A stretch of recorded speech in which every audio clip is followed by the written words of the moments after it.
शिवः सर्वस्वकर्ता हि भर्ता हर्ता परात्परः पारब्रह्म परेशश्च निर्गुणो नित्य एव च। प्रिय दर्शकों नमस्कार, एक बार फिर से उपस्थित हूं आप सबके सामने।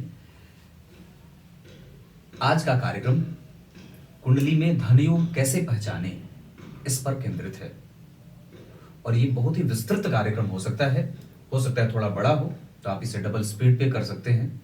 अगर आपके पास आपकी कुंडली है तो उसे भी जरूर अपने पास रखिए। कभी आपने विचार किया है कि जन्म कुंडली में तमाम प्रकार के राजयोग बने हैं तो भी कुछ ऐसे भाव होते हैं जिनका संबंध प्रायः नहीं बन रहा होता है, उसके कारण भी कई बार व्यक्ति के अच्छे अच्छे राजयोग फल कथा नहीं करते हैं। इससे पहले कि कार्यक्रम शुरू करें, आपकी कुंडली में बहुत सारी चीजें ऐसी हैं जिसमें से एक प्रमुख बात है कि कुंडली का चक्र जैसा भी बना है, मतलब ग्रह उसमें चाहे जैसे बैठे हैं, उसमें चंद्रमा सबसे ज्यादा व्यवस्थित होने ही चाहिए। अगर चंद्रमा व्यवस्थित नहीं होंगे तो कुंडली को कमजोर करेंगे और निस्संदेह ये कई बार आपके धन और आपके प्रगति के मार्ग को अवरुद्ध करने का काम कर जाते हैं। जैसे गैस के लिए जब हम गैस का नॉब जो ऑन ऑफ करते हैं तो सिलेंडर टंकी में गैस भरा है पर आपने उसकी बटन खोली नहीं है, तो जब तक उसकी नॉब खुलेगी नहीं तब तक वो गैस आगे बढ़ेगा नहीं और इस कारण से आप अवरुद्ध गति से आगे बढ़ेंगे। ठीक उसी तरीके से चंद्रमा जो होते हैं वो ज्योतिष में इन्हें वर्तमान का सूचक कहा गया है। समस्त व्यक्ति की कुंडली में चंद्रमा को तो बलवान होना ही चाहिए। प्रत्येक व्यक्ति की कुंडली में चंद्रमा को बलवान होना चाहिए। बिना उनके बलवान हुए आपकी कुंडली का कोई भी राजयोग आपको परिणाम नहीं देता है। क्लियर है? तो आज का कार्यक्रम इस विषय पर ही केंद्रित है कि कब जन्म कुंडली में धन योग को कैसे पहचाने। जन्म कुंडली में धन योग कैसे पहचाने, तो याद रखिए ये आपकी कुंडली का चक्र है, इसको समझना होगा। ये आपकी कुंडली का चक्र मैंने बनाया। आपके पास अगर आपकी कुंडली है तो उसे निकाल कर रख लीजिए और जो जो संबंध मैं विकसित कर रहा हूं आप बस उसे मिलाते जाइएगा कि क्या आपकी कुंडली में वो बन रहा है। अगर वो बन रहा है तो बहुत उत्तम बात है, नहीं बन रहा है, हालांकि एक बात और भी होगी कि ये जो सिद्धांत होगा वो सिर्फ लग्न कुंडली में ही नहीं अपितु नवमांश और दशमांशा में भी देखे जाएंगे, है ना। तो सबसे पहला कि आपकी कुंडली का जो उठाओ चले ही नहीं, क्या ही समस्या है। लग्नेश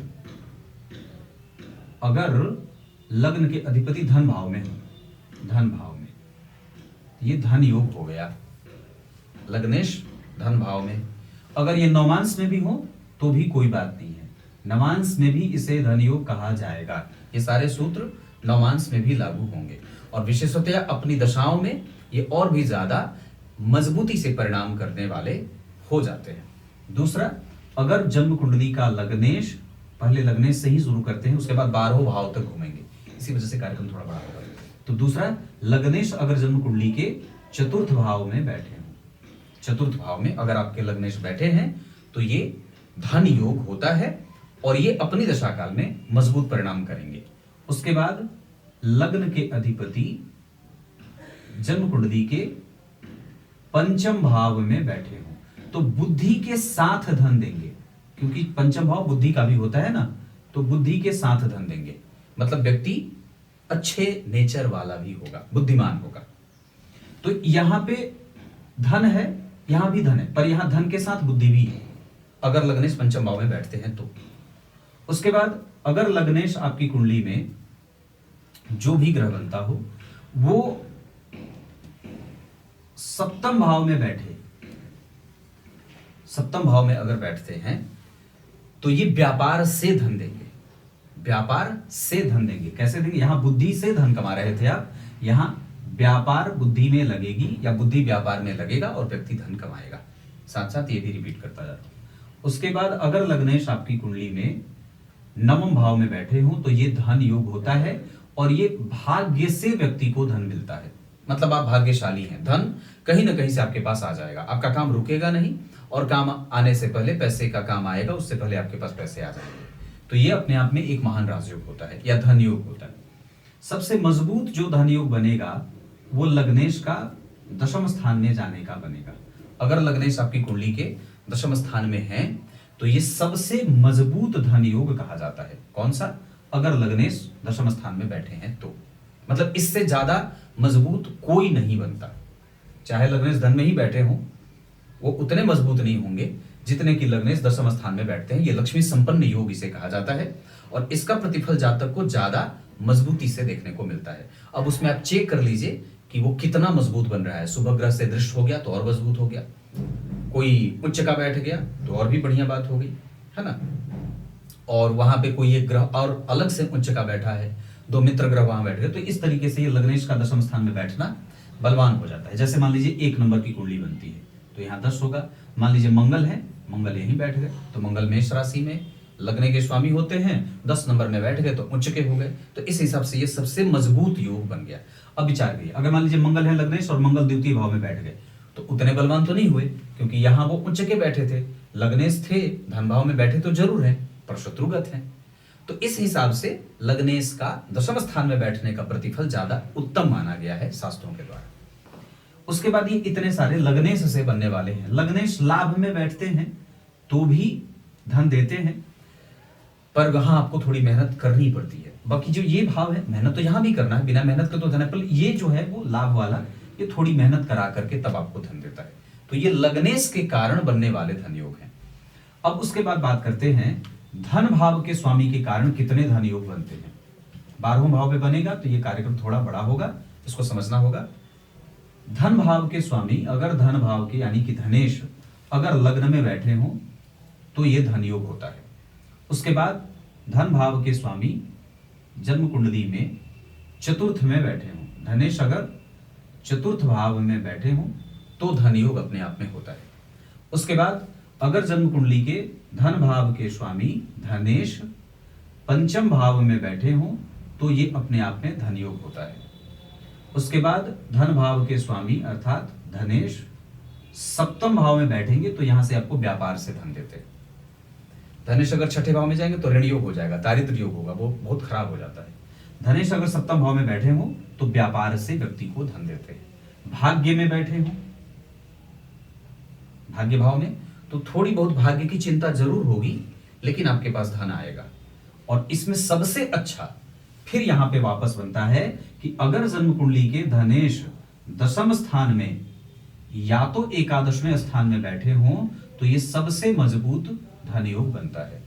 तो लग्नेश दशम स्थान में बैठे थे तो सबसे मजबूत योग बना था, जबकि धनेश अगर दशम और एकादशवें इन दोनों ही भावों में बैठे हों तो ये सबसे मजबूत धन योग हो जाता है ना। जैसे मान लीजिए मैंने वृष लग्न की कुंडली बना दी तो यहां 12 लिखेगा, यहां 11 लिखेगा, ठीक है।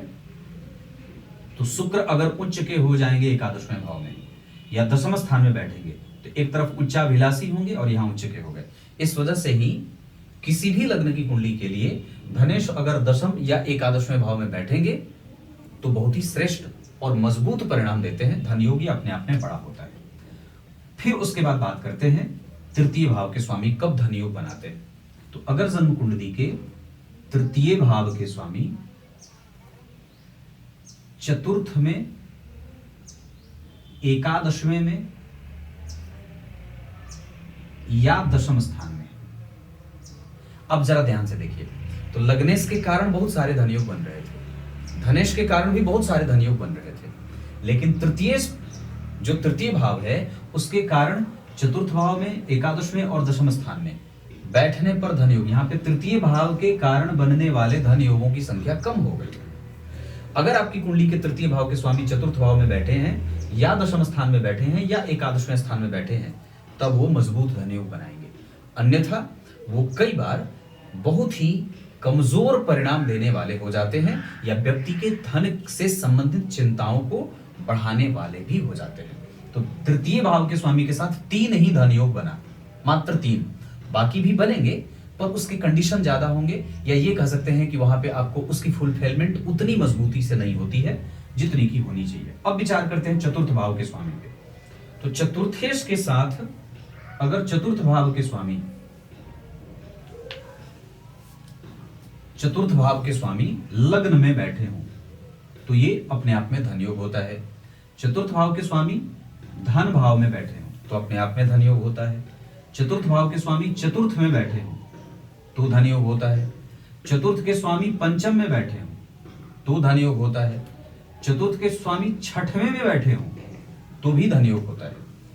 सातवें में बैठे हों तो भी धन योग होता है। नवम में बैठे हों तो भी धन योग होता है। दशम में बैठे हों तो भी धन योग होता है। एकादशवें में बैठे हों तो भी धन योग होता है। इतने सारे धन योग चतुर्थेश के बैठने से हो जाता है। मतलब 9 प्रकार के धन योग चतुर्थ भाव के स्वामी बनाते हैं। क्लियर है? तो अपनी कुंडली में आप ये मिला लीजिए कि आपके चतुर्थ भाव के स्वामी कहां बैठे हैं और वो अपनी दशा काल में अगर यहां बैठे हैं तो श्रेष्ठ परिणाम देने वाले होंगे। ये बात समझनी होगी। उसके बाद पंचम भाव की बात करते हैं।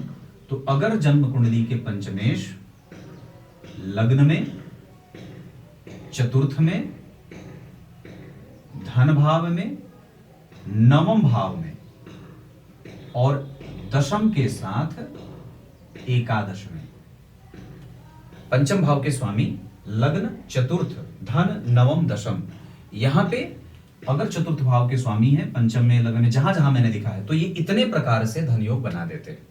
अब जैसे पंचम भाव के स्वामी सप्तम में बैठेंगे, छठवें में बैठेंगे, अष्टम में बैठेंगे, 12वें में बैठेंगे तो वो मजबूत वो धन योग नहीं होता है, वो निकृष्ट योग बन जाता है।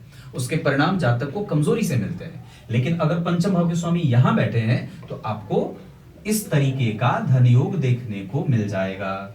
अब बात मजबूत भाव छठे भाव की करते हैं। छठवें भाव के स्वामी कब धन योग बनाते हैं या कब धन योग छठवें भाव के कारण बनता है। तो छठवें भाव के स्वामी अगर जन्म कुंडली के चतुर्थ में बैठे हैं तो नौकरी से धन देते हैं, नौकरी करनी चाहिए। अगर छठवें भाव के स्वामी चतुर्थ भाव में हो गए, उसके बाद लग्न में बैठेंगे तो भी ये नौकरी ही करवाते हैं, नौकरी से ही धन आएगा। अगर छठवें भाव के स्वामी नवम में बैठे हो तो भी ये नौकरी से ही धन देते हैं, क्योंकि छठवां भाव नौकरी का होता है लेकिन ये चाकरी का भी होता है। बिना मन का भी जब आपको काम करना पड़ता है अर्थात आप नौकरी कर रहे हैं किसी दूसरे की, तो ये छठा भाव है। उसके बाद छठवें भाव के स्वामी जब दशम स्थान में हो तो ये भयंकर सबसे मजबूत धन योग लगा देते हैं जब कुंडली के छठवें भाव के स्वामी जब कभी भी दशम स्थान में बैठते हैं तो। लेकिन जब कभी ये एकादशवें भाव में बैठ जाते हैं, छठवें भाव के स्वामी एकादशवें भाव में बैठेंगे तो ये दारिद्र योग बना देते हैं, ये खराब होता है, ये बुरा होता है। ठीक वैसे ही 12वें भाव में बैठने के कारण आपको पहले मजबूती से अपने आप को सिद्ध करना पड़ेगा, विषम परिस्थितियों का निर्माण होगा, झेलेंगे, तब जाकर के वैसा बनेगा। लेकिन छठवें भाव के स्वामी अगर इन भावों में बैठे हों तो आपको कोई संघर्ष प्रायः देखने को नहीं मिलता है, आपकी सीट पक्की होती है ना। जैसे मान लीजिए यहाँ पे 2 नंबर लिख दिया और शुक्र यहाँ बैठ गए तो आपकी सीट पक्की है सरकारी नौकरी के लिए, आपको कोशिश करनी चाहिए। तो ये हो गए छठवें भाव के स्वामी के साथ बनने वाले धन योग, बहुत अच्छा है। उसके बाद बात करते हैं सप्तम भाव के स्वामी के कारण। तो सप्तम भाव के स्वामी सप्तमेश अगर जन्म कुंडली के लग्न में बैठे हों तो धन योग होता है। सप्तमेश अगर द्वितीय भाव में बैठे हों तो ये व्यापार से धन देते हैं, व्यापार से धन आएगा। सप्तम भाव के स्वामी दशम, एकादशवां और नवां इन भावों में बैठे हों तो ये व्यक्ति को ऊंचे पद, ऊंची प्रतिष्ठा और यहां भी व्यक्ति के जीवन में धन योग बनाते हैं अगर सप्तम भाव के स्वामी यहां बैठे हैं तो। अगर सप्तम भाव के स्वामी इसके अतिरिक्त किसी भी भाव में बैठे हैं, अगर मान लीजिए पंचम भाव में ही बैठे हैं सप्तमेश, तो पंचम भाव में ही अगर बैठे हैं तो आपको हो सकता है कि थोड़ी गड़बड़ी हो जाए या थोड़े उसके संघर्ष आपको देखने को मिल जाएंगे। लेकिन अगर पंचम भाव के स्वामी लग्न में हो, द्वितीय भाव में हो, दशम में हो, एकादशवें में हो और नवम स्थान में हो तो ये मजबूत धन योग बनता है और ये पंचम भाव के कारण बनने वाला धन योग है। अगर सप्तम भाव के कारण बनने वाला धन योग है। अगर आपकी कुंडली के सप्तमेश यहां बैठे हैं तो ये इतने सारे धन योग बना रहे हैं। उसके बाद आपको बताना होगा कमेंट में कि कितने प्रकार के धन योग आपकी कुंडली में किस किस भाव से बन रहे हैं। जितने प्रकार के धन योग, अब जैसे मान लीजिए लग्न से बन गया, द्वितीय भाव से भी बन गया, तृतीय भाव से भी बहुत सारे धन योग बन गए, चतुर्थ स्थान से भी आपका बन गया, पंचम से, षष्ठम से, सप्तम से बन गया। तो जितने सारे धन योग बन रहे हैं ना, ये कुंडली धन के मामले में उतनी ही करोड़पति खरबपति हो जाती है, बहुत बलवान। तो इस हिसाब से जो एक धनवान कुंडली होगी उसमें इतने प्रकार के, इतने भावों से संबंधित धन योग बने होंगे। ठीक है, अब बात करते हैं 8वें भाव के स्वामी। तो 8वें भाव के स्वामी कहां बैठ करके धन योग लगाते हैं? तो 8वें भाव के स्वामी 9वें भाव में बैठते हैं तो धन योग लगाते हैं। ये भी धन योग होता है, पर शर्त इतनी है कि चंद्रमा और सूर्य का संपर्क भी होता रहे। तो अष्टमेश अगर 9वें भाव में बैठे हैं तो भी ये धन योग देते हैं। उसके बाद अष्टमेश जब जन्म कुंडली के लग्न में बैठते हैं ना, तो चिंताओं के साथ धन देते हैं। मतलब धन आएगा पर चिंताओं के साथ, आपको हेडेक होगी। उसके बाद अष्टम भाव के स्वामी जब कभी भी जन्म कुंडली के द्वितीय भाव में बैठते हैं तो पिता की संपत्ति से धन आता, मतलब पैतृक संपत्ति से आपको ज्यादा धन मिल जाता है। ये कह सकते हैं पूर्वार्जित, आपने पूर्व में पिता ने आपके अर्जित किए थे, उस वजह से आपको वहां से। तो 8वें भाव के स्वामी के कारण ये 3 प्रकार के धन योग बनते हैं। अगर वो एकादशवें में बैठेंगे तो दारिद्र्य देंगे, 12वें में बैठेंगे तो दारिद्र्य देंगे, 6वें में बैठेंगे तो दारिद्र्य देंगे, द्वितीय में बैठेंगे तो कई बार वो देते हैं पर चिंताओं के साथ देते हैं, या पैतृक संपत्ति के कारण, मैंने जैसा कि कहा था। तो ये अष्टम भाव के स्वामी के कारण बनने वाला धन योग है। अब बात 9वें भाव की करते हैं। अगर जन्म कुंडली के नवमेश, अगर जन्म कुंडली के 9वें भाव के स्वामी लग्न में हो, अब देखिए इसमें कितने प्रकार का धन योग बनता है। लग्न में हो, अगर नवमेश चतुर्थ में हो, अगर 9वें भाव के स्वामी लाभ में हो, दशम में हो, पंचम भाव में हो, चतुर्थ हो गया, लग्न हो गया, चतुर्थ हो गया, लाभ हो गया, दशम हो गया, पंचम हो गया। उसके साथ जन्म कुंडली के काफी हद तक सप्तम भाव में हो।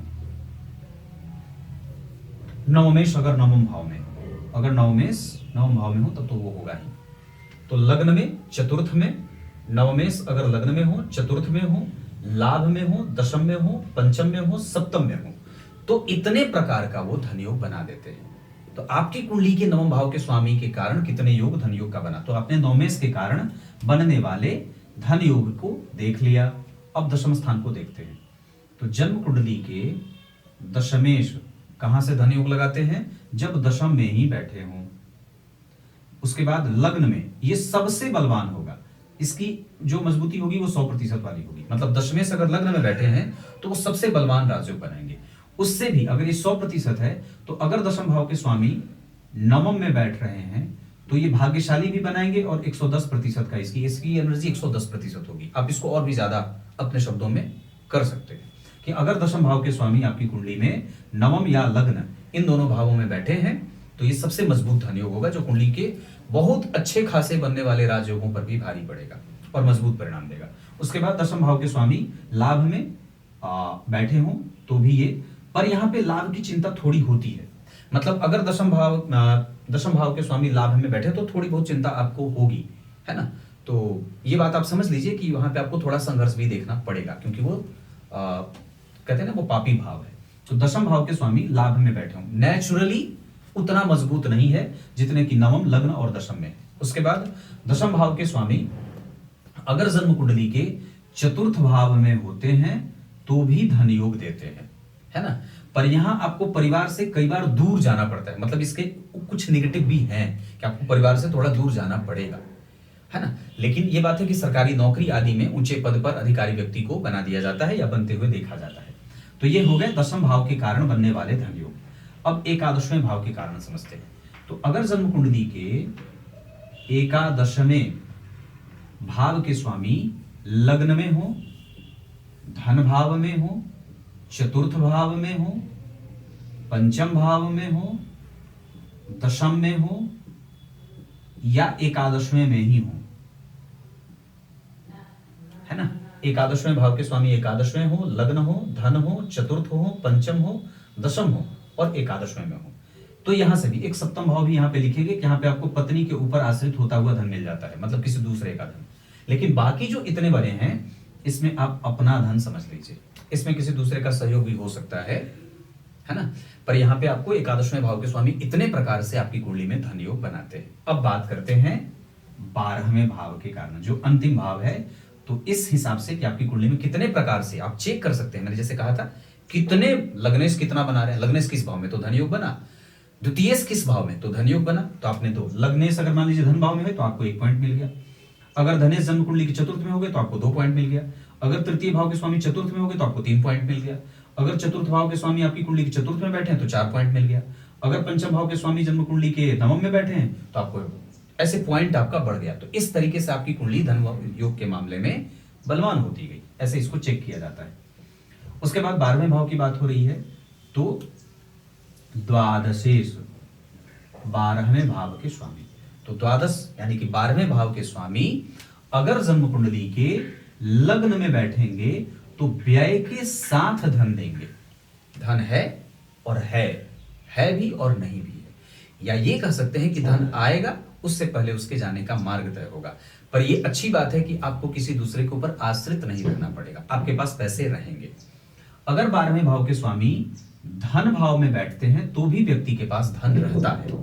ऐसा नहीं है कि वो धन नहीं रहेगा, वहां भी आपके पास धन है, पर वहां चूंकि वो व्ययेश है तो व्यय के साथ जिम्मेदारियां ज्यादा होती है। यहाँ पे व्यय था, यहाँ जिम्मेदारी ज्यादा है। हो सकता है कि आप चाचा के लड़के को भी पाल रहे हो, अपनी बहन के लड़के को भी पाल रहे हो, या आप ही के ऊपर बहुत सारा परिवार पोषित हो रहा हो। तो ऐसा कब होता है? जब 12वें भाव के स्वामी धन में बैठते हैं। तो अगर 12वें भाव के स्वामी इस हिसाब से लाभ भाव में बैठते हैं तो भी व्यक्ति को धन देते हैं। पर यहां व्यक्ति अपने संघर्षों के साथ धन कमाता है। यहां पे आपके साथ संघर्ष होगा, आपको लड़ाई लड़नी होगी। तो ये 12वें भाव के स्वामी हो गए। अगर 12वें भाव के स्वामी जन्म कुंडली के चतुर्थ और पंचम इन भावों में बैठेंगे तो भी धनवान बनाएंगे। इसके पास ना धन ज्यादा रहे, इसकी कोई आवश्यकता, मतलब ऐसी कोई जरूरत नहीं कि धन, अगर जन्म कुंडली के 12वें भाव के स्वामी आपकी कुंडली के चतुर्थ और पंचम भाव में बैठे तो धन ज्यादा होगा, नहीं, प्रतिष्ठा ज्यादा होगी। मतलब धन होगा, दूसरे नंबर पे आपके पास 100 रुपए हैं। उदाहरण कि मान लीजिए अगर आपके कुंडली के 12वें भाव के स्वामी चतुर्थ या पंचम भाव में बैठे हैं तो आपके पास 100 रुपए हैं, पर समाज ये जानेगा कि आपके पास 200 रुपए हैं। मतलब आप समाज के लिए धनवान साबित होंगे या धनवान लगेंगे, ऐसा। तो ये कब होगा? जब 12वें भाव के स्वामी पंचम और चतुर्थ भाव में होते हैं। तो उसके बाद 12वें भाव के स्वामी अगर जन्म कुंडली के सप्तम भाव में बैठे हैं तो यहाँ पे किसी के ऊपर आश्रित होते हुए आपको धन कमाना पड़ता है। मतलब आपके पास जो अकाउंट में पैसे आएंगे वो किसी प्राइवेट सेक्टर से या मल्टीनेशनल कंपनियों से पैसे आते हैं, आप किसी के ऊपर आश्रित होते हैं। तो इस तरीके से जन्म कुंडली के 12वें भाव से आपकी कुंडली में कितने प्रकार का धन योग बना है इसको चर्चा में रखिए और प्रत्येक अपने परिवार के प्रत्येक सदस्य के ऊपर इसे अप्लाई करिए बहुत गंभीरता से। एक एक करके फिर से समझा देता हूं। लग्नेश कहां बैठे तो धन योग बना। धनेश कहां बैठे? अब सामान्य बात है कि लग्नेश किसी एक ही भाव में बैठेंगे। धनेश कहां बैठे तो 1 पॉइंट और बन गया। तृतीय भाव के स्वामी कहां बैठे? अगर वो धन योग बना रहे हैं जो मैंने बताया तो वो धन योग बन गया। चतुर्थ भाव के स्वामी कहां बैठे तो धन योग बन गया। पंचम भाव के स्वामी कहां बैठे थे तो धन योग बन गया। उस हिसाब से आपकी कुंडली में इतने सारे धन योग बनते हैं।